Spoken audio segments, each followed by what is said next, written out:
Hi, everyone. What is going on? Today, it's just Carson and I. We'll be running this little Coast to Coast podcast here. We back both on the West Coast, so let's just hop straight into it. Nothing more to talk about. So let's just get into game number West one. Coast.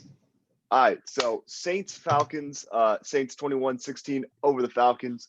Atlanta's run game, the Saints run game. Kamaro's get 88 yards on the ground. Sorry, I'm a little lost right here.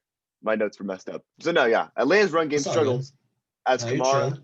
and Thomas and Hill shine in the Saints victory. Kamara finally getting some production here on the ground for 88 yards and a touchdown. Michael Thomas, 100 yards, 9 receptions.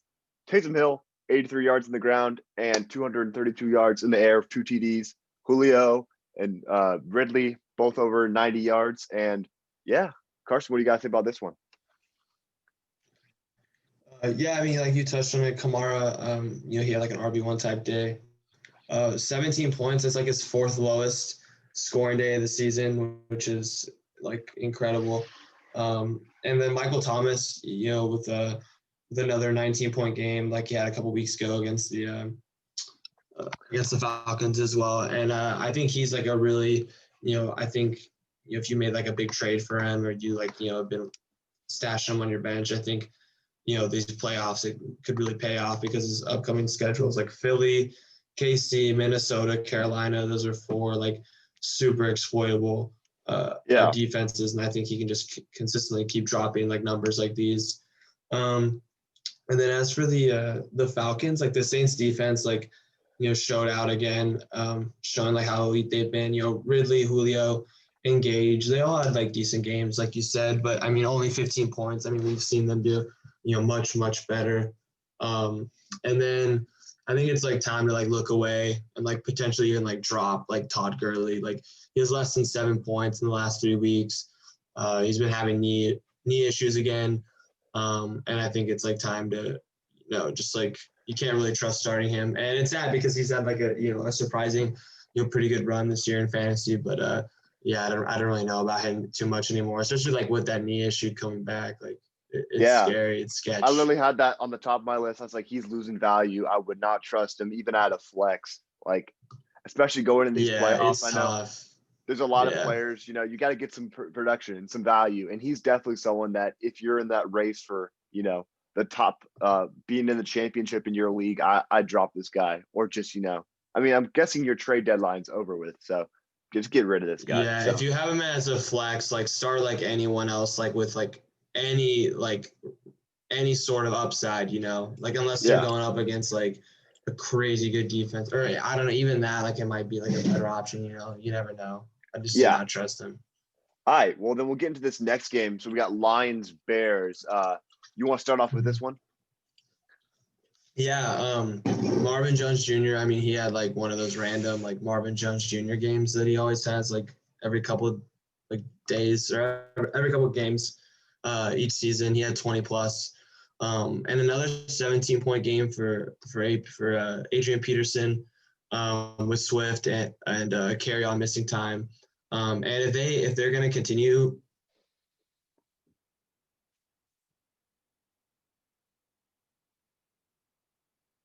Hello.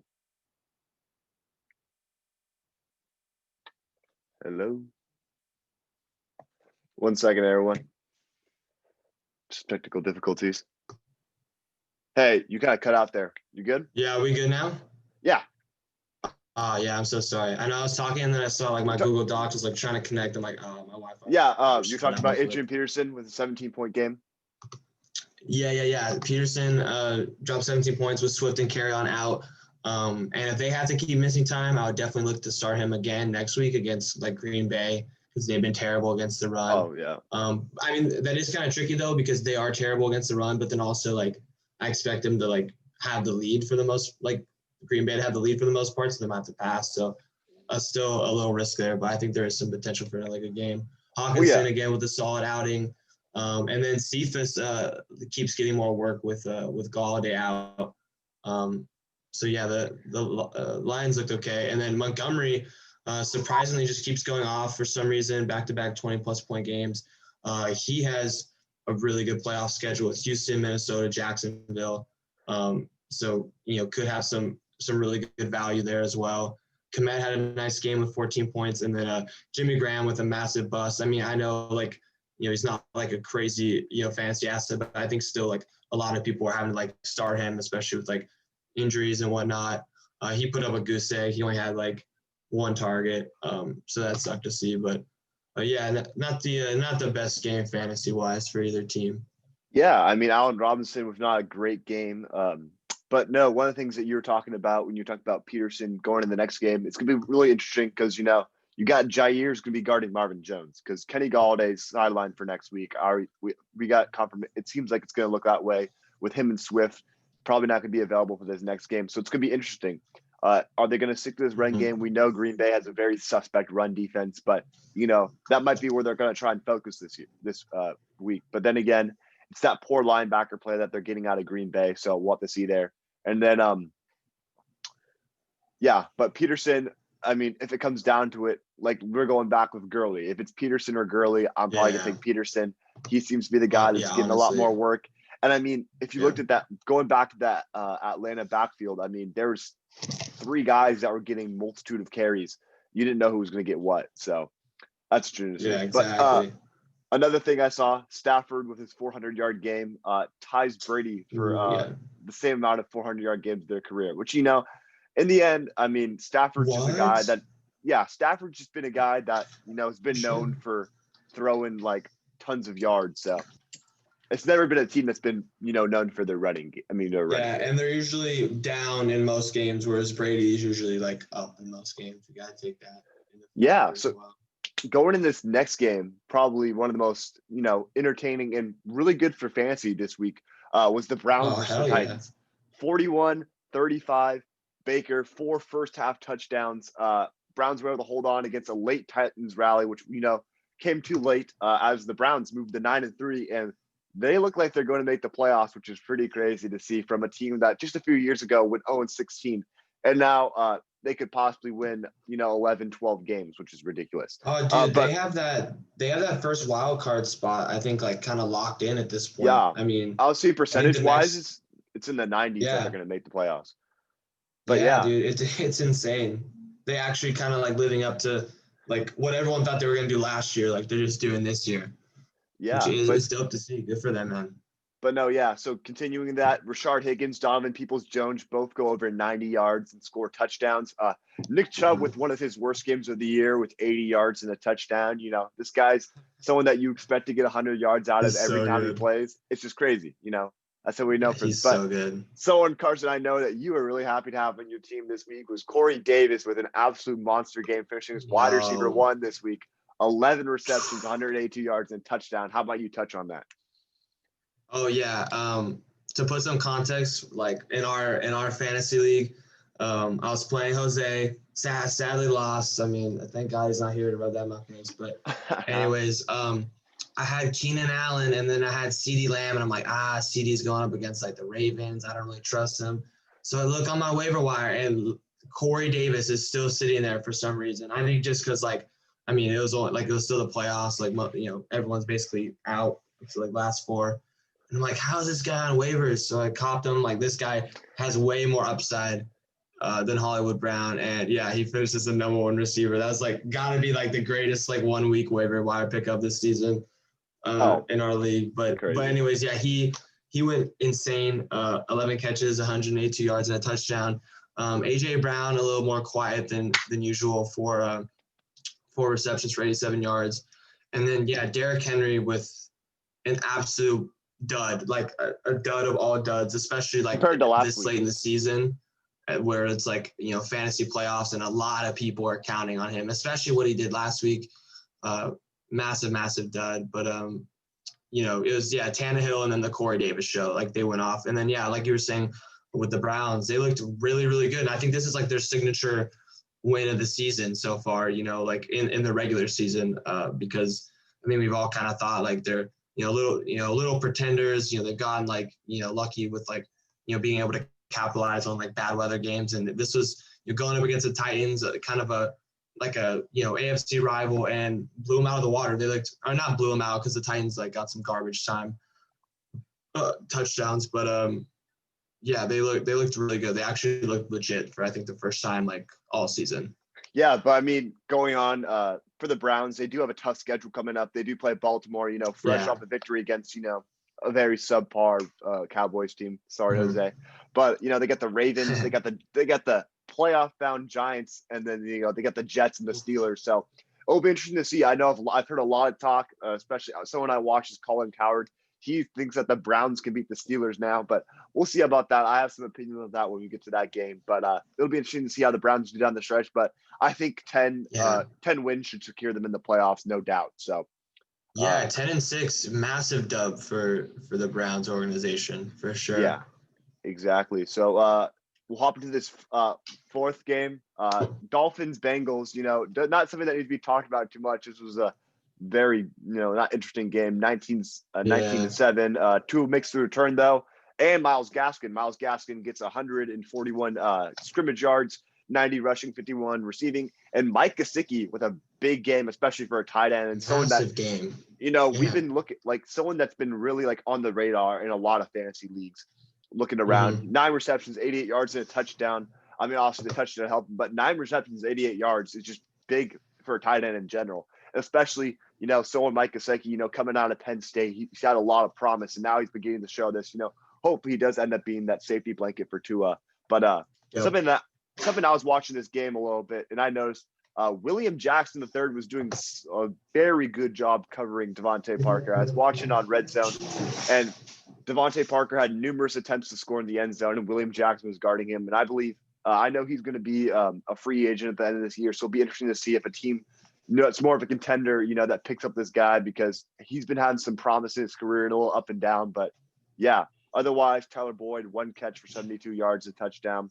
But the defense for the Dolphins is what made it here. Kyle Van Noy won himself AFC Defensive Player of the Week with a huge game of 3 sacks and 5 TFLs.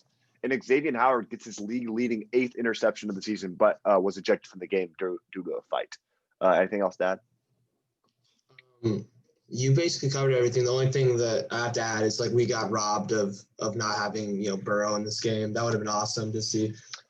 Two of the top quarterbacks in this draft go at it and get a little glimpse of the future to come. But yeah, I mean Tua, 296 yards, decent game from him. And yeah, you touched on everything. Not really too much fantasy going on in this game besides Gesicki, who I want to see. I want to see this kind of continue with him because I think I really like seeing like some players that were kind of like on and off. If they end the season really well, I think that's really, really good for how I feel about them going into like the next season. And I think if he kind of puts up games, obviously like not like going off like this every week, but if he kind of continues like in the double digit range, I mean, that's going to be someone that's going to have a lot of upside, a lot of hype in next year's draft for sure. Yeah, especially he probably is gonna if he keeps this going. Definitely a top 10 tight end going in the drafts next Yeah, year. and Tua's going to be in his second year. He's going to have another like full off season to get everything going. Yeah, So and definitely a especially lot of stock. Tua's going to get these training wheels off. Eventually. I mean, he's not Yep. going to be Ryan Fitzpatrick, the deep ball guy himself, big play. But Tua's going to get these training wheels off, and this offense I should really begin to like their roll. team. Yeah, I really like their team. Is like I'm sure I'm sure we'll get to it like when we do like end of the season, and we'll probably have like a way too early like next season stuff. But I Yeah, think we kind of all have those teams that we really like coming in. Like I think the Cardinals were a big one. Like a lot of us were like hyped on their guys. And I think like the Dolphins or like the Bills as well. I think that was like a team that like we thought Allen was going to make a bigger jump. Like I think the Dolphins, that's kind of like them next year. I think they're gonna be like the team that like has a lot of stock for their guys and are gonna like improve a lot next year in fantasy. yeah, and they're probably going to make the playoffs too, which is even greater. And especially, I think going on, I think the Dolphins, they need to get another weapon. I feel like if they can get another wide Yeah. receiver to play alongside, Preston Smith's a little shaky at times. Jakeem Grant's really just like that, Swiss Army knife kind of tool. And Devontae Parker has had a kind of up and down season. But, if they can get a receiver in this draft, I know it depends on where they get that pick from the Texans.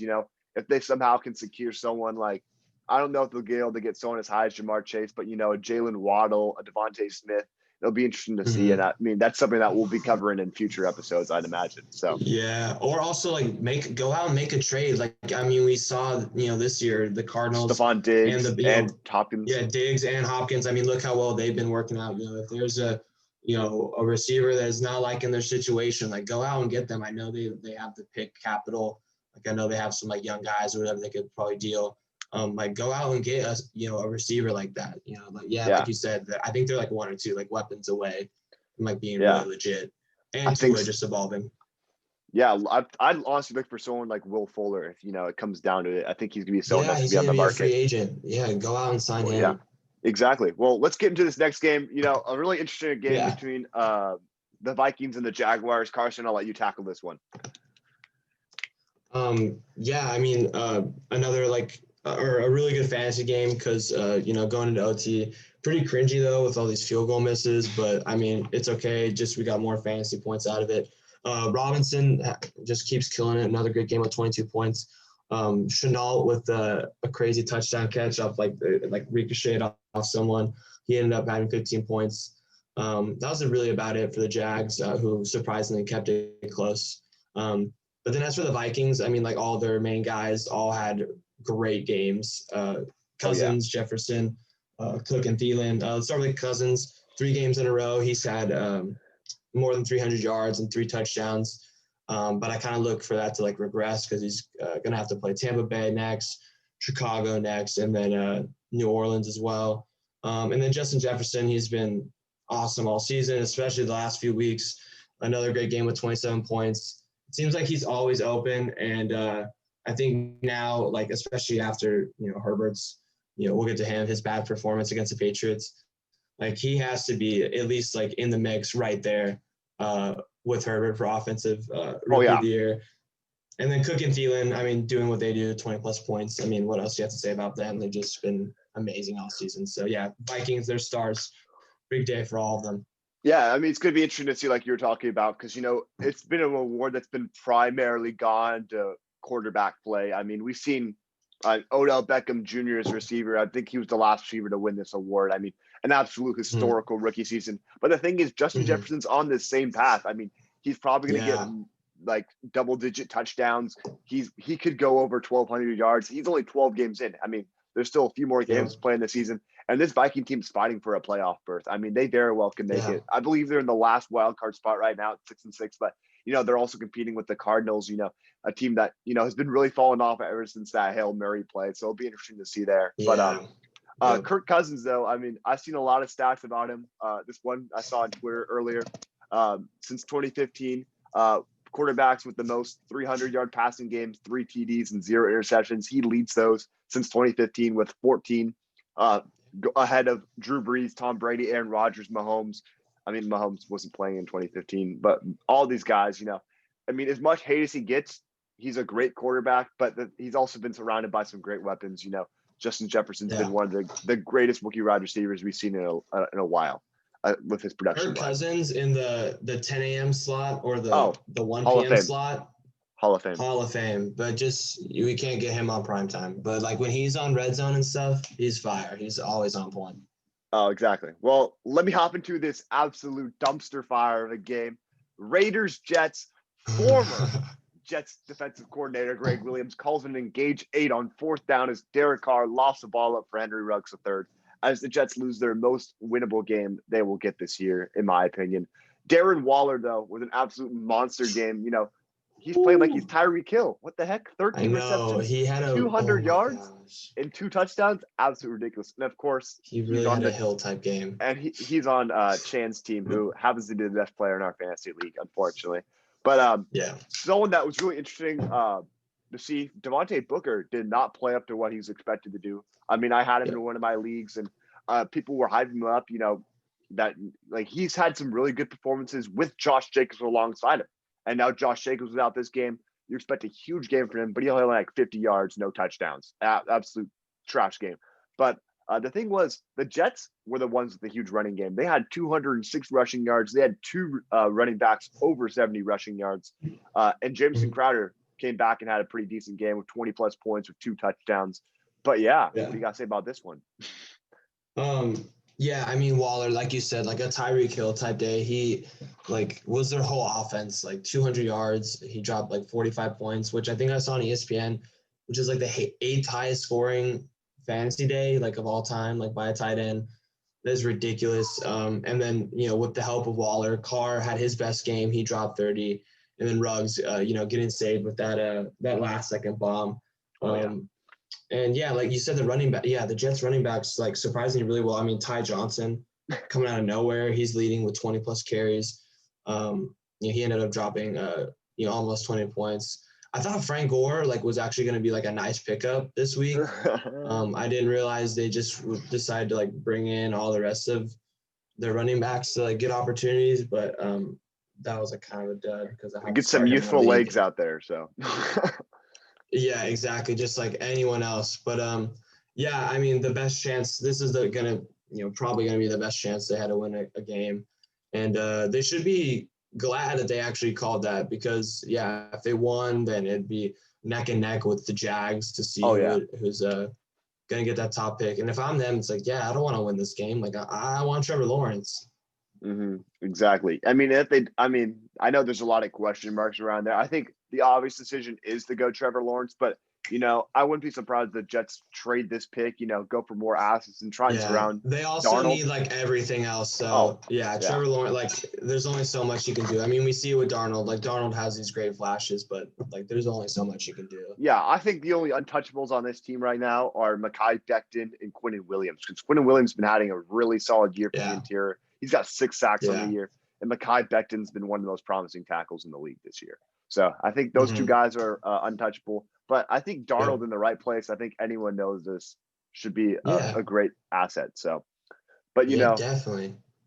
someone that might be looking for them, the Indianapolis Colts, with a 26-20 Oof. victory over the Texans. Deshaun Watson fumbles a snap on the goal line as the Colts secure a victory over the big division rival. And someone I mentioned in the last episode absolutely went off. Kiki Kuti, 8 Yep. receptions for 141 yards on the day. And I forgot, do you have the other receiver who went down who had 100 yards as well? Yeah, Chad Hansen. Yeah. Who's this guy? Is he? He's a Safe Mart worker. I've literally never heard of this dude. Exactly. But looking T.Y. Hilton actually played a good game for himself. 8 receptions for 110 yards and a touchdown. What else you got to add on this? 1 sec, my internet kind of bugged out, so it's refreshing. But is it just me or did it pained me so much? I don't know if you saw Watson's post game interview, but he looked Oh no. down bad, bro. Like he sounded so sad to be there. Oh yeah, He it's was saying, unfortunate. yeah, What was you saying? man, I'm just like tired of losing. Like you could just like see it, like he was just so done. And like I mean, obviously like it is kind of his fault because like he signed that gigantic Big deal. contract. Well, Yeah. yeah, but also like if I'm the Texans, like what are we really gonna do with him? I think you could get a ton. You could get a Oh. ton for him, for Watson. You could get like an AD type package for Watson. I feel like if you get him to the right team. Because yeah, it sucks seeing him like this. Like that was really sad to see after. Sucked to see, they like you said that fumble. But yeah, T.Y. Hilton coming out of walking out of the tomb. He's been a corpse all season. He finally had a good game. Yeah, not really much else besides you mentioned with the 2 receivers for the Texans. Making up for Fuller being out, but yeah, decent fantasy game. And I still don't really like believe in the Colts that much. I think like at first I was like, well, kind of looking legit, but they're kind of pretenders to me as well. Yeah, I think they're still missing something. They don't have that. I mean, that running backfield is something that's been really suspect. But Jonathan Taylor did have a good game. He had 91 yards and 7 yards per carry is absolutely magnificent for a running back. But yeah, I mean, we don't know. Is Wilkins gonna show out? Is Naheem Hines going to show out? Is going to be Jonathan Taylor? And especially going against, I know if they end up going against Pittsburgh's going to shut down that trash running game. I mean, easily. I mean, honestly, oh yeah, we'll have to address this Pittsburgh game in a minute. But Then again, this Colts defense is absolutely amazing. I mean, Justin Houston and Buckner Yes. combined for 5 Yes. sacks. You know, you and I both love our Buckner. You know, unfortunately, he's not with our Niners Man. anymore. But I mean, Why? Darius Couldn't Leonard's just been pay having him. a great game. I mean, a great season.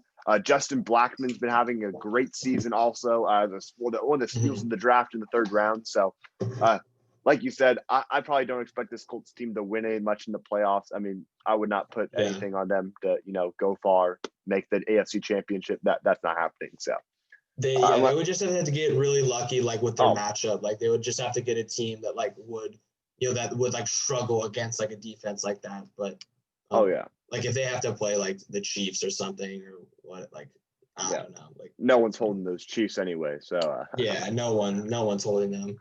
all right. Well, how about you tackle this Rams Cardinals game? Yeah, Kyler another 3 touchdowns, which is a good sign. Only 173 yards and only 15 yards on the ground. That's a little suspect. I definitely think that shoulder is something they're not really like announcing as like official that it's like bothering him, but I think we can all kind of tell it is. So their offense hasn't really been the same since he's been dealing with that.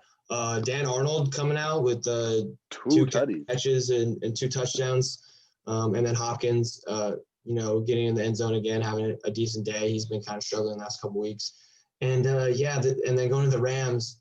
This backfield, bro, it pisses me off. It's so weird. Makes no sense. Like Cam Akers, like who barely played at the beginning of the season, he's now getting like almost all their carries. But then him and Henderson both had a touchdown. So I don't know. And I mean, but this is something to track. Like if they do keep using him like this, then it's like, all right, like look at next year, like, cause that could be really special. Like, especially, feeling like that Todd Gurley type role that I think they desperately like want to, get back again, just because that's like such, a huge part of what makes the Rams so good. Like that play action, that's when Goff's at his best. And that's when you get, guys like Robert Woods, Kupp involved. They both had, really solid games, 10 catches, 85 for Woods, and then 8 for 73 for Kupp. Everett with a solid game as well, coming out of nowhere. But Rams keep rolling. They look good at 8-4. And then the Cardinals, like just their whole team is just kind of like losing steam and like losing stock, like fantasy wise, and also like just as a playoff contender. Yeah, I mean, ever since the Hail Murray play, they haven't won a single game, which is crazy. I mean, they weren't even supposed to win that game, in my opinion. I know. Yeah, that would have been another L. Yeah, exactly. Which is crazy. 5-7 right now. I know 5-7 puts them at the same record as the 49ers, which would have been crazy. But I mean, serious questions here in Arizona. Is Cliff Kingsbury actually the coach that's going to take them to the promised land? I honestly have no idea. I probably, from what I'm hearing, I know my cousin's a big Cardinals fan. He doesn't have any faith in him. He's been calling some pretty wacky plays out there. So it'll be something interesting to see. I don't have any faith in him either. I don't really know any other candidates like off the top of my head, but I don't think Kingsbury's the one. But Kenyon Drake, be aware, he's someone that likes to spark up at the end of years. I mean, that's what he's been doing the last few years. So expect for him to come out of nowhere. If you guys need to start someone, don't start, Todd Gurley. Start Kenyon Drake. Because as much as we were hating on this guy in the beginning of the year, he's been a solid running back the last few weeks. So no, definitely. Yeah. So coming to the first surprise of the week, we got the Giants with a 17-12 win over the Seahawks. Seahawks, I think that's the wrong number 12 that you want to represent. But yeah. So the Giants, they were on the ground. Wayne Gallman with an absolute monster game of 135 rushing yards, and his teammate Alfred Morris alongside him was able to get 39 rushing yards and 2 total touchdowns. As Colt McCoy leads this NFC leading Giants to a victory over the Seahawks, which it really raises some question marks. I mean, I know Joe Judge has actually been fantastic this year. As much as a 5-7 record isn't much, this defense been absolutely like doing some work. This front seven. They play hard. Like Peppers is a monster. I mean, Leonard Williams 2.5 sacks, finally making worth for that money that they gave him. 5 total team sacks. They got Dexter Lawrence up there. They got who's their other? Dalvin Tomlinson. This is a pretty good like defensive line. And I mean, but Carson, how about you talking about the no longer is going to get an MVP vote, Russell Wilson and his Seahawks? No, that is so sad. Like he's really not gonna get like that's what everyone was saying. Like, how is he not gotten a single MVP vote? He's not going to get one now. And he's not gonna get one this year. That's sad. But yeah, the Seahawks, they just got beat. Like, yeah, like you said, like the Giants defense was just like all over them all game. Like it was not like the Seahawks choking or anything. Like they just got straight up beat. And I was listening to the Bill Simmons podcast. It's like one of my favorite podcasts. Shout out to Bill, like he's even watching. But he was saying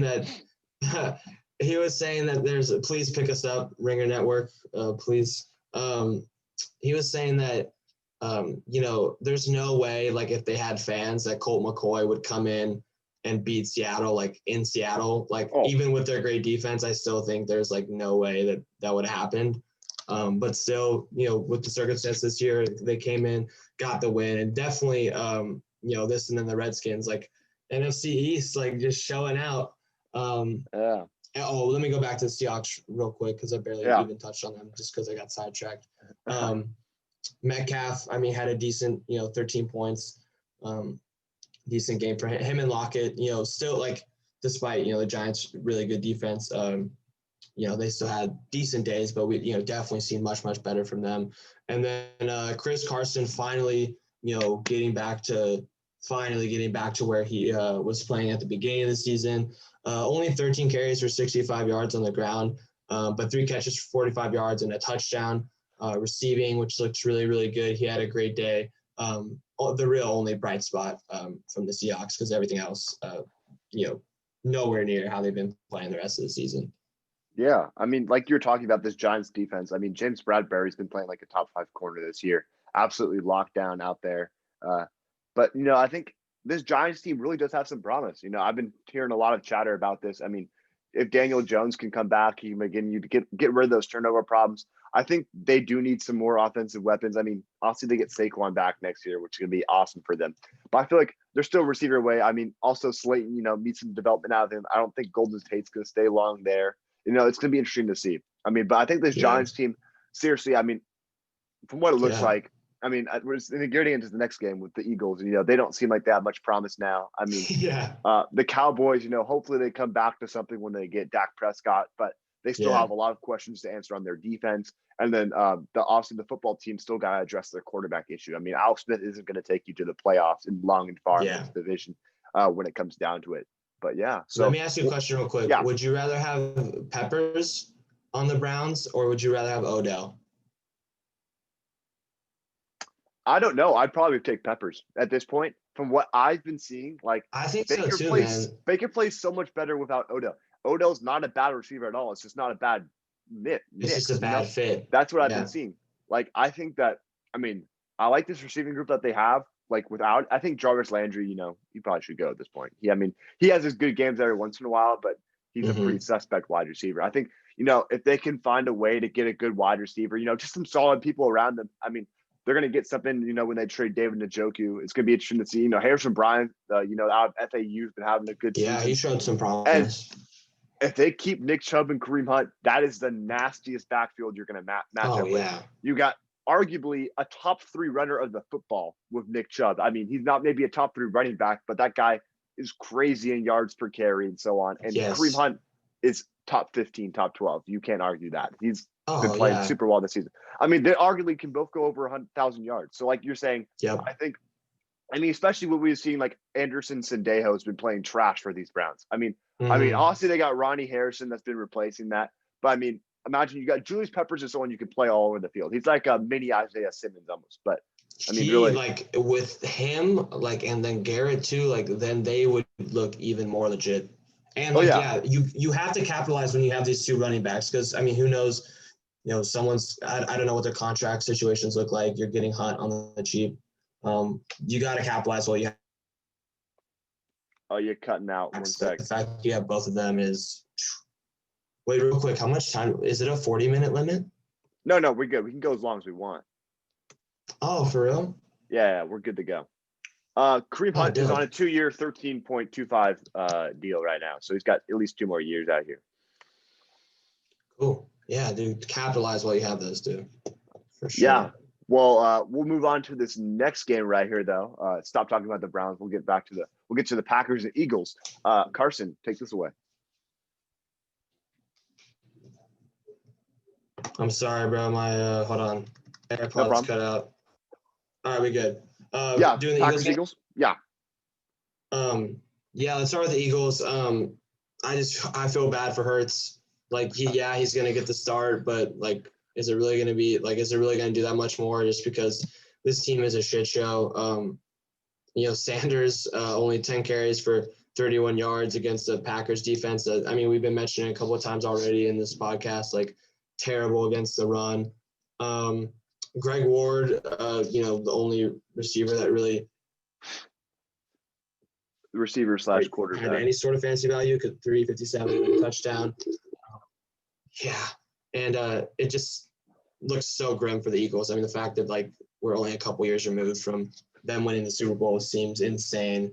And I'm praying for Hurts because I know, like, it's just how much can he really do? So we'll go away from the Eagles and that terrible performance, and we'll go to the Packers, who Rodgers just keeps doing his thing. Their three-headed monster went off. Rodgers 295, 3 touchdowns. Aaron Jones 15 carries, 130 yards and a touchdown. A crazy 70-yard run, with kind of reminiscent of what Kamara did earlier in the season. And then Adams, who just like keeps balling, like just ridiculous. He's this year's Michael Thomas, yeah. He really is, man. He's this year's Michael Thomas. 10 catches, 120 yards, 2 touchdowns, just like ridiculous, man. Like the fact that he missed time, he's still doing this is like crazy. He's still up there with the leading. I think he leads the league in he's up there touchdown. I think he's up there touchdown receptions. I think he's number 1, I'd imagine. Yeah, probably. But no, yeah. Just adding on to that, I mean, it's between Aaron Rodgers and Mahomes at this point. I mean, it's when you come down to value. I mean, when it comes down to it, I think Aaron Rodgers might have, the passing touchdown numbers, because this Chiefs team just gets so ahead. I mean, we'll get on this Chiefs team. Some really interesting things that happen with them this week, but it's gonna see. I think Rodgers might end up with more touchdowns, but when it comes down to it, Patrick Mahomes is probably gonna have less turnovers. He's gonna have a better record. It's gonna see what they value more. And yeah. I think, the story with Rodgers is probably what the people are going to go to. They draft Jordan Love. Yeah. Like, I'll see the comparison. Like, especially with these two teams. Both these starting quarterbacks, their teams draft quarterbacks in the higher rounds to eventually replace them. I mean, Aaron Rodgers responds by putting on an MVP season, and Carson Wentz responds by being benched for Jalen Hurts against the Saints, which is, just crazy to see here. But Philly was sacked 7 times by this Packers team. I mean, this Philly O-line has so many problems. They're going to have a lot of things to address in the offseason, A lot. Jalen Reagor needs to take a step up. I mean, hopefully, with COVID gone, hopefully this next season, we see Marquise Goodwin come back. But, I mean, I expect, Deshaun Jackson's out now. I would want Alshon Jeffrey out. I mean, are you going to go ahead and cut him? Yeah, I mean, are they going to keep Ertz? Are they going to let go of Ertz? I'd imagine they would want to let go of him and get some value for him. I mean, Dallas Goedert seems like he's been a very good tight end. But it's going to be interesting to see. I mean, they have a lot of things to adjust in their offense. Because, I mean, their defense isn't too bad. I mean, they've been really good against the run this year. But, they have some problems. Their linebacking core has always been really suspect. I mean, Darius Slay's been playing well. But, they got to keep furthering improving. Dude, tell me why Adams killed Slay. Like, abused, like it was like embarrassing. Yeah. Like that stiff arm that he had, that like 10-yard stiff arm, like that was disrespectful, bro. Yeah. I mean, Adams has just been a monster. That was disrespectful. So he's matchup proof at this point. I mean, monster. I would love to see the Rams and the Packers match up in one of the first few rounds. That would be awesome to see, to see Adams go against Jalen Ramsey. Jalen Ramsey is one of the most players in the league. I'd watch that entire game multiple times through. That'd be amazing. Yeah, I mean, what are their seeding look like? Are they what, like 2 and 3? All right, well, I'll take a look at the seeding, and how about you get into this Patriots Chargers game? Bet. Okay. Yeah, holy crap. I mean, 45-0. I didn't even think it was possible for the Patriots to even put up this many points this year, especially when Cam Newton has 69 yards passing. Stidham 61 yards passing. But Yeah, they both had a touchdown. It was really just like, their defense just going absolutely insane. I think they had, let's see, two defensive touchdowns. And then their run game was really, really good. Damian Harris, that's another guy, like, talk about next year. I mean, it's just tough because, like, it's the Patriots. They always use a ton of running backs. And then especially, like, if they're going to have Cam, he kind of takes away his value. But Sony Michel that never does anything. And Harris, like, looks really, really good. Like, he looks like he needs, like, a bell cow, like, type work because I think he's, like, that talented. And then Gunner. Gunner, the white guy of the game. Token Patriots white guy. He looked awesome out there with that touchdown catch. But yeah, they just, you said in our group chat, like, still showing, like, why the Patriots defense, why Belichick, is solely, arguably the greatest coach of all time. Even when you have, like, your whole starting lineup opt out, they're still able to, shut out a Chargers team who, has, the favorite for the offensive rookie of the year, has Eckler, has Keenan Allen, and just able to take away all of those guys and just, put up a dud for all of the fantasy assets that the Chargers have. And Herbert's really his first, like, bad game, I think, and where he looked like an actual rookie. Well, no, I mean, going back, backtracking real quick, what we were talking about with the Rams and the Packers, it's not going to be a first round matchup at this point. The Packers have the number 2 seed, the Rams have the 3 seed, and I see the Rams probably going to take this one from the Seahawks. I mean, the Rams are going to be going against obviously the Patriots that we were just talking about, but then going on to another point, like we were talking about, something I saw mentioned, the Buccaneers are 7-5 right now, and the Patriots are 6-6, and there is no way you can tell me that the Patriots are even remotely close in talent to this Buccaneers team. It just shows that as much as, it's hard to believe, Bill Belichick was the reason why these Patriots were a dynasty. I mean, it's a hot take, but it's definitely the truth at this point, what we've seen. Imagine if Brady in New England had anything remotely close to this talent, even one of those receivers that he had. If he had one of the Chris Godwins or the Antonio Browns or the Mike Evans or the even any of those running backs too, or Gronk. And I mean, we saw when he got Moss, like, he was, like, probably the second best receiver of all time. They freaking went undefeated till the Super Bowl. But yeah, just showing, like, Belichick is solely, and I mean, defending Brady just a bit. Arians has been, like, pretty suspect this season. I'm not gonna lie. Yeah, he's had some weird moments in the press conferences, just, like, actually coaching. He's been, like, way worse than anything Belichick's ever done. So, but I mean, still, like, yeah, the fact that their records are this close, and it seems like it's night and day. Their talent is, it's a testament to how great he is. Belichick. Yeah, just great. But then again, I mean, then you look at this game. I have no notes for the Chargers. The Chargers got shut out. I mean, Eckler wasn't getting those receptions that he was in that return game. So yeah, I guess we'll just move on to this next game. Chiefs Broncos. Yep. I mean, as close as this game was, no one was thinking the Broncos were going to win. I mean, they were manhandling them. I mean, they're just playing with them. I mean, Melvin Gordon though was an absolutely crazy game. He had 131 rushing yards, but most of those were in the first half. He had over 100 yards at the halftime, which is crazy. But something I was alluding to earlier, Clyde Edwards-Helaire had no touches, which was kind of crazy. I think he was dealing with some issues though, but it's interesting to see. He came into the game as active. He was expecting to get a lot of touches, but then all of those went to Le'Veon Bell. But in regards to this Chiefs offense, though, they didn't really do much. Mahomes 318 yards and a touchdown, but all this was going to Kelsey, though. Absolute crazy game. But I think Tyreek was the story of the game. Tyreek didn't even complain to Andy Reid and say, "Oh, go throw a flag," review that play. He had that crazy touchdown catch, and then I think he had one that was called back later in the game. But yeah, what else you got to say about this one? Yeah, I just don't even think he realized he caught it. Like, because I mean, like, he's literally like a guy on top of him falling down. Like it's like, no way I caught this.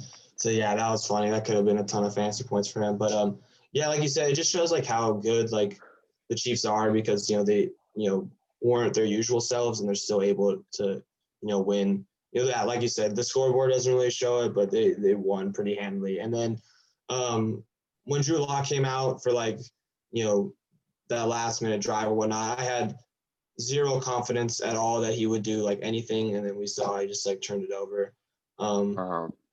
But you talked about Melvin Gordon looked really good. Tim Patrick looked really good as well. 4 catches, 44 yards, and 2 touchdowns. He looked great in the red zone. And yeah, he was definitely a massive standout, especially national televised game. I think he put himself on the radar a little bit for sure. And then another guy that went off, on the Chiefs side, I mean, Kelsey, he's been doing this all year, always 8 to 10 catches, maybe 80 to 100, 120 yards or something, and a touchdown. He's been doing that. It's like taxes. Clockwork, yeah. Yeah, clockwork, tax of death, and Kelsey, putting up solid game like this. I mean, crazy how consistent he's been. But no, I mean, like you're talking about Tim Patrick, it's going to be interesting to see for this Broncos next year. I mean, they're going to have, assuming their main 3 receivers, it's going to be Judy, Sutton on his return, and Tim Patrick. I mean, it's going to be a pretty good offensive force. And then, they still got Noah Fant. Albert O, I know, has had some promising moments as a backup tight end for them this year. And Melvin Gordon and Lindsey in the backfield. And Garrett Bowles has been a really solid tackle this year. It's been interesting to see how they go in this direction. I mean, maybe they – maybe look for a new coach. Is Vic Fangio the answer? I mean, I know he's a defensive-minded guy, but I think they have a lot of talent on this offense. As much as Drew Lock is really disappointed this year, someone that I had some faith in, but then once I began to see, Von Miller was out, Cortland Sutton was out. I mean, they lost a lot of potential in this team, but it's gonna be interesting to see. Luck. I mean, this division is going to be crazy. I mean, I think they're going to be the new NFC West in a couple of years. I mean, Derek Carr, has been really solid this year. Hopefully he keeps it up. I mean, Justin Herbert looks like he's going to be one of the future stars of the NFL. I mean, Patrick Mahomes is going to keep being good until he no longer plays anymore. But it'll be interesting to see. I mean, the Broncos, the Chiefs just have their number though. But yeah. So how about this Washington Steelers game, Carson? I mean, yeah, another massive surprise. Just showing like the Giants. I mean, Washington's in a very similar situation where their offense is, kind of cruddy. I think they have a little bit more potential on offense than the Giants, but again, their defense is really legit and they're really young, which is important as well. It sucked to see Antonio Gibson go out. Not only for my fantasy team, for all the fantasy teams out there. Was someone who was gaining a ton of steam the last few weeks. He's been awesome, and to see him go out, I mean, it was a tough matchup. Of course, the Steelers are a great defense, but still, just having a massive fantasy asset like that go down, that sucked to see. And a lot of really pretty solid games for the receivers. Logan Thomas, 9 catches, 9 yards, and a touchdown. He went off.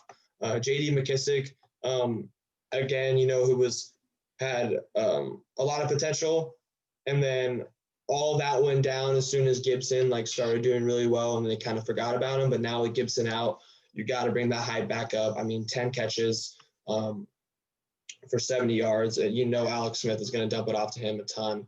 That's his game. And yeah, this was crazy. It was funny to see all the Dolphins, the old Dolphins team that went undefeated, celebrating because they beat the Steelers. And then as for the Steelers, Deontay Johnson with another great game. He's had a lot of these this season. 8 catches, 71 yards, and a touchdown. Ebron too with a nice day for a tight end. Really solid for a tight end. Really good year.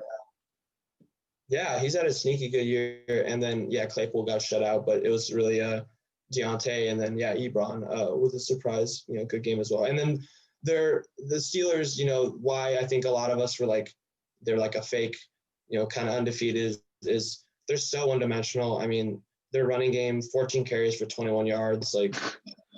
What is that? What is that? You got to have at least a little bit more production than that. Obviously, their passing game is incredible. Their defense is incredible. But come on, you can't be missing an essential part and expect to, really, really be able to contend, especially against I mean, there are some really frisky defenses in the AFC. I mean, the Dolphins, the Colts, even the Browns, they're a little bit frisky defense.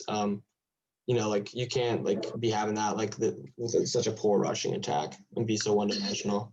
I mean, yeah, I mean, they're hoping Connor comes back and he can provide that for him. But at the same time, Yeah. I mean, this Steelers team does have some things to answer going forward. But at the same time, there's a lot of recency bias. They're not that bad of a team. You got to realize Washington's a solid football team, and hence there. But I mean, Oh, they and have they're a still real like, yeah, the Steelers, like, they're still like the clear, like, it should be them and the Chiefs, of course, like in the AFC Championship game. But like, it's still like, you gotta separate like them and the Chiefs just a little bit, just because of their lack of a run game. yeah. I mean, the Steelers got the defensive player of the year. There's no doubt that. I mean, it's either going to go to Aaron Donald or it's going to go to T.J. Watt. But T.J. Watt's been having a crazy season. You know, leading the league in TFLs, Been leading the league in crazy. sacks. Absolutely ridiculous. But I mean, hopefully, James Conner comes back. He's begin to fix these problems. And I know this Washington. I mean, the Steelers team just got to figure out. Who's going to be this number one guy on their offense when it receiving wise? Is it going to be Dante Johnson? Is it Juju? Is it going to be Claypool? Is it going to be Washington? Because they got to have that guy that when they got to make a big throw, who they throwing it to. I mean, Deontay Johnson's been having some drop problems recently. I think honestly, it's probably going to be someone like Juju, who's a physical receiver that really fights for his yardage. But at the same time, is it going to be Claypool? But you can put that trust in someone like so young as a rookie like him. They're all super young. But just kind of looking at the future of this game, it's Washington's a team that I have a lot of faith in going forward. I mean, hopefully, they get a new name, they can start building a new identity for themselves. But Yeah. I mean, obviously, Alex Smith just is going to be this 1 year quarterback. But they could even make a playoff push. It's kind of crazy to say that they could win 7-8 games. Yeah, I mean, Pretty Smith's crazy. ceiling is like super low, but I mean, he's still like a decent quarterback. He's still, he's a safe option. Like obviously you'd Yeah, rather doesn't have throw. someone else. He's But not yeah, a turnover he's guy. gonna win you a game. Like he can still do it. He's proven it in the past. Yeah, I mean, it's Solid hopefully quarterback. Washington. He's If solid. Washington doesn't make the playoffs, that would be good for them. They can go after a quarterback of some Better sort. draft pick. They're Yeah. not going to get the Trevor Lawrence or Justin Fields, but if they secure someone, maybe like Mac Jones, I think that Mac Jones Terry McLaurin, connection could be really good. And Terry McLaurin's he can be a really deep threat sometimes, and he can go up there and get some balls, or you're going to go after someone like Zach Wilson, Kyle Trask. It's going to be interesting to see. I think Washington definitely has to address quarterback in the first round of this draft, or maybe go some. I don't think they need to pick anyone on defense going to the first round because this defense is crazy young. But I mean, they will be losing people like Ryan Kerrigan, but I mean, they still got Chase Young, who's going to be a perennial Pro Bowler out there at edge. But yeah, so we'll move on to this next game. Carson, how about you take this first Niners fans? Josh Allen absolutely destroying us with a 34-24 victory.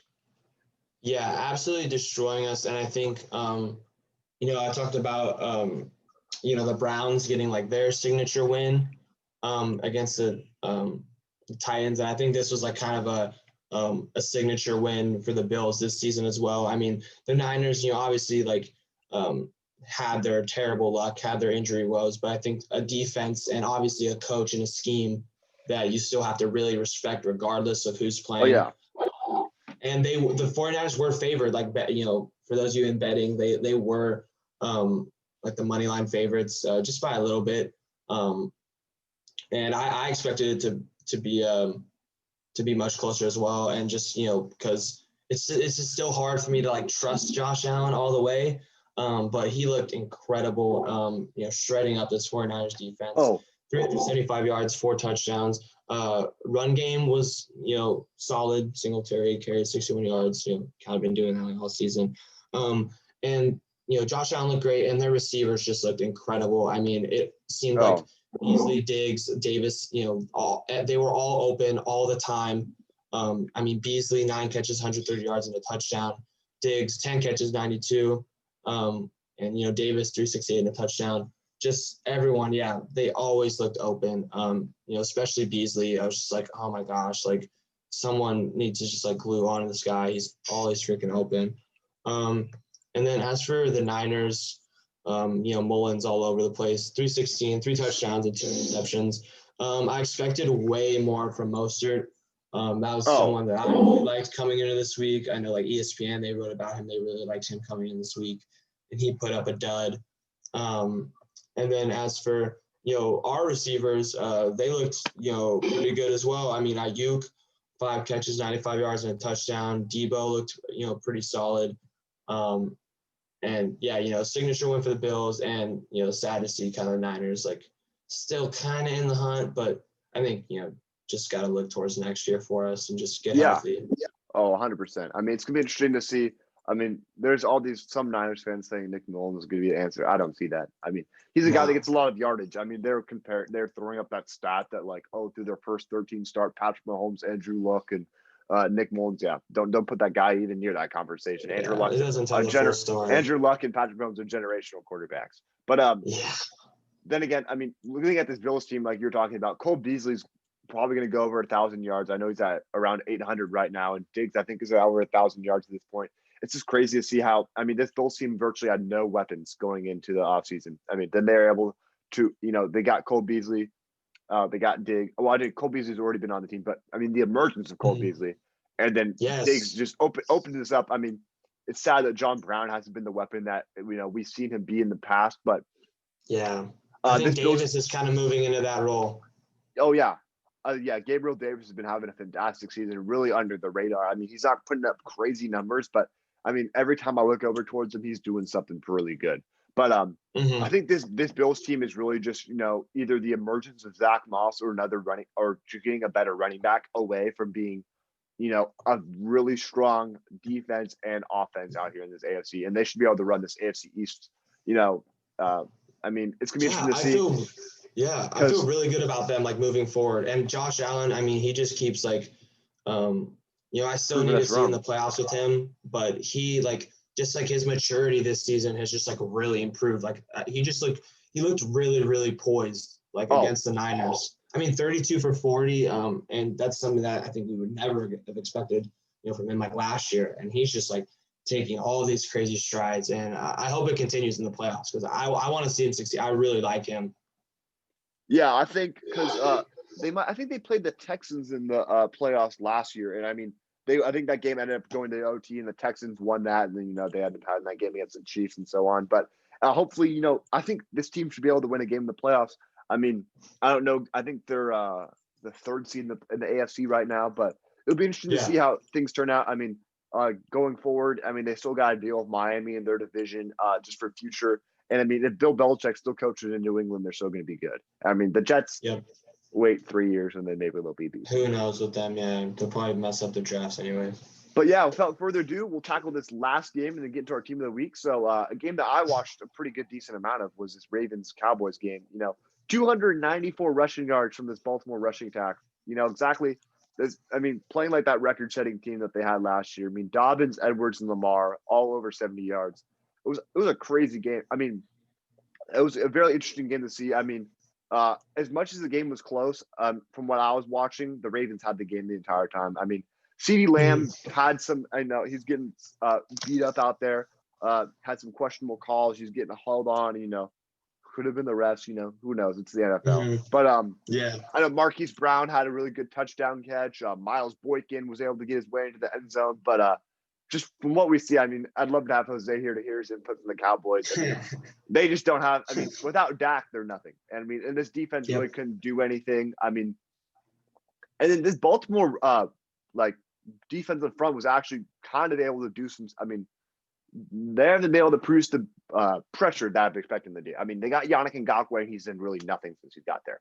And I mean, Calais Campbell had like a super good AFC Defensive Player of the Week performance a few weeks ago, and then now he's nowhere. But it's really gonna be interesting to see. I mean, now the Ravens at 7-5, they're going to have to almost win out for the most part. Yeah, they're not even in the playoffs right now. It's insane. I mean, imagine if I told you with Lamar Jackson winning MVP next year, going last year as they went 14-2, saying, yeah, they're maybe not going to make the playoffs going into next year. That's just crazy. I mean, I thought they were going to do like what the Steelers are doing this year. Like I thought they like had a chance to like possibly go like undefeated or like at least like lose like just like 1 or 2 games. Yeah. And yeah, it's sad because I know we all like love Lamar. I mean, Lamar, I think 107 passing yards. I mean, he doesn't have the weapons. I mean, as much as people want to hate on this guy, he's going to end up proving them wrong because once you get him some weapons out there, like Lamar's going to be great. I mean, Mark Andrews hasn't had the season we've expected him to do. I mean, he was someone that I thought was going to be, up there with Darren Waller this year. I mean, probably ahead of Darren Yeah. Waller. But I mean, Yeah. Marquise Brown simply just doesn't get enough separation. Miles Boykin is like a wide receiver 4 or wide receiver 5 Yeah. for most teams. But Yeah. I mean, and then Willie Snead. I mean, not Willie. Willie Snead comes out of nowhere every once in a while. I mean, they need a receiver that's going to be a more of a possession guy. I mean, if they can go out there and get someone, I mean, they were able to make some big moves this offseason. They got Calais Campbell, and then I mean, it's unfortunate though to see that this Baltimore team did end up losing Ronnie Stanley. They got Orlando Brown playing left tackle now, and I mean, the emergence. Dobbins been a really dynamic running back this year. I mean, he had a huge burst. His first run of the game was 15 yards, just bursting through this Cowboys defense. I mean, obviously, you can't put too much value to a game against the Cowboys defense, but it's gonna be interesting to see. I mean, if the Ravens don't make the playoffs, what direction they got to go after some weapons in the offseason. They got to go after some wide receivers in the draft. I mean, it's obviously, not even, I don't even know why they didn't draft a wide receiver. I mean, they got Devin Duvernay, who's been pretty good. He's been most of his shining's been in the return game this year, but they can manage, develop him or, find another receiver, either get draft, sign, or trade. They need to do that because otherwise Lamar's just going to keep getting criticized and then he's not going to end up getting paid what he should be. Yeah. I mean, imagine if the Ravens got any of those guys in the first round. I mean, we've been like Claypool. Yeah, I literally any of the guys, because the wide receiver class has been outstanding this year. I mean, Claypool, a CD, and Ayuk, a Justin Jefferson, a T Higgins, any of those guys would be amazing for the Ravens. That is exactly the type of person that they need. And yeah, Hollywood Brown can be with your wide receiver 1. And I do like Brown. I think he has potential still, but I think, he would just be unlocked so much more if he had a wide receiver 1, or he should really be a wide receiver 3. Yeah. I was reading this thing. Someone tweeted, why don't the Baltimore Ravens use Marquise Brown the way the Chiefs use Tyreek Hill? I'm like, are you kidding me? They're not even near. First of all, you got to realize Andy Reid's one of the most greatest offensive minds that this game has seen.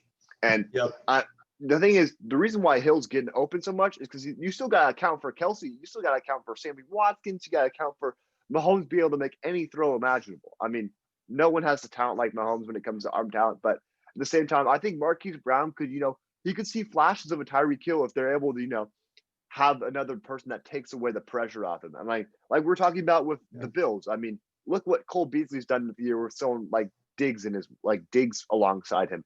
It's all about having someone to take the pressure off to allow for these receivers to get more open. Because which I think Andrews is great at. He is really good, but he just hasn't been producing. I think part of that is Lamar's fault, but he's a guy that they need desperately, and just another guy.